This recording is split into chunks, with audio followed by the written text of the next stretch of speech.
الصلاة والسلام على سید الانبیاء والمرسلین اما بعد۔ امام بخاری کہتے ہیں ہمیں بیان کیا عبید بن اسماعیل نے، وہ کہتے ہیں ہمیں بیان کیا ابو اسامہ نے ہشام سے، وہ اپنے والد سے، اور وہ اسماء بنت ابی بکر رضی اللہ عنہما سے۔ قلت، میں نے کہا، قدمت علی امی وہی مشرکہ، میری والدہ میرے ہاں آئی ہے اور وہ مشرکہ ہے، فی عہد رسول اللہ صلی اللہ علیہ وسلم، اللہ کے رسول صلی اللہ علیہ وسلم کے زمانے میں۔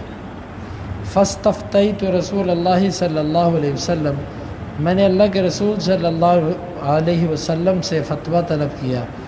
قلت، میں نے کہا، ان امی قدمت وہی راغبہ، میری ماں آئی ہے میری طرف اور وہ رغبت رکھتی ہے، افاصل امی، کیا میں اس سے صلہ رحمی کروں؟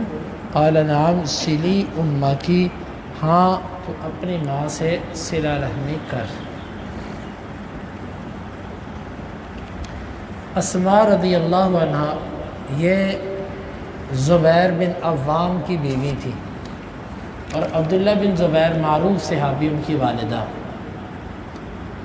اور یہ بڑی بہادر اور بڑی جرأت والی خاتون تھی۔ یہ وہی خاتون ہے کہ جس نے ہجرت کے موقع پر اپنا نطاق پھاڑ کر اللہ کے رسول صلی اللہ علیہ وسلم اور اپنے والد کے لیے دیا تھا، جس کو ذات النطاق کہا جاتا ہے۔ اور یہ ابو بکر رضی اللہ عنہ کی بیٹی تھی اور عائشہ رضی اللہ عنہ کی بہن تھی، لیکن اس کی والدہ اور عائشہ کی والدہ الگ الگ ہے۔ اس کی جو والدہ تھی وہ مشرکہ تھی، اور ابو بکر صدیق رضی اللہ عنہ نے اس کو طلاق دے دی تھی، چھوڑ دیا تھا۔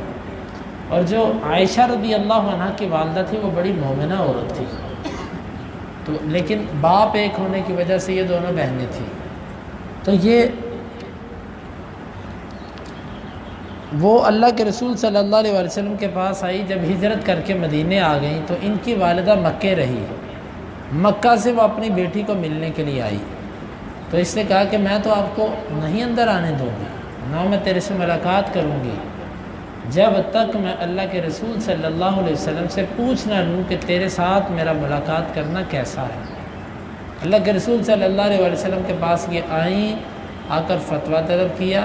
اللہ کے رسول، یوں میری والدہ آئی ہے، وہ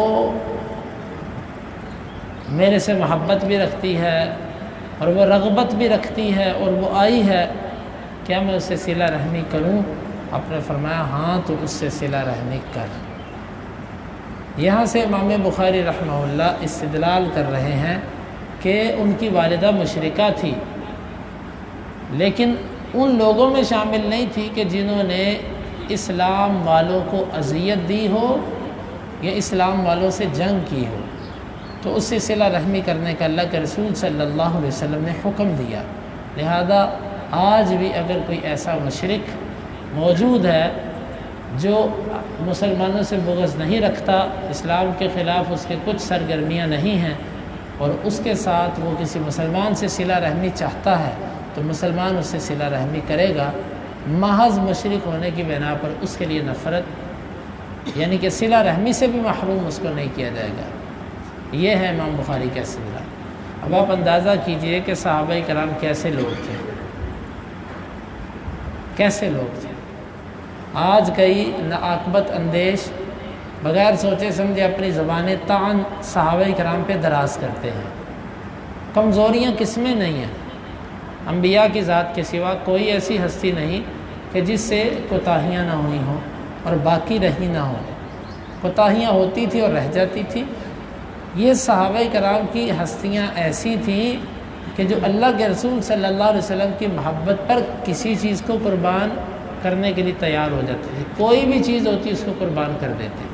اب یہاں پر ماں سے بڑھ کر کیا ہوتا ہے؟ ماں آئی، کتنی دور سے آئی، سفر کر کے آئی، اپنی بیٹی کو ملنے آئی، بیٹی کہتی ہے خبردار میں تیرے سے نہ ملوں گی، نہ تو میرے گھر کے اندر آئے گی، تو یہیں کھڑی رہ، میں اللہ کے رسول سے پہلے مسئلہ پوچھ کے۔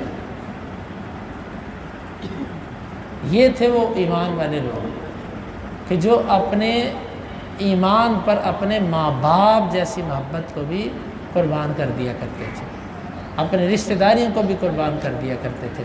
اللہ رب العالمین سے دعا ہے کہ اللہ تعالی ہمیں بھی یہ ایمانی جذبہ عطا کرے کہ ہمارے لیے اللہ اور اس کے رسول کی محبت میں ہر چیز کو قربان کرنا آسان ہو جائے۔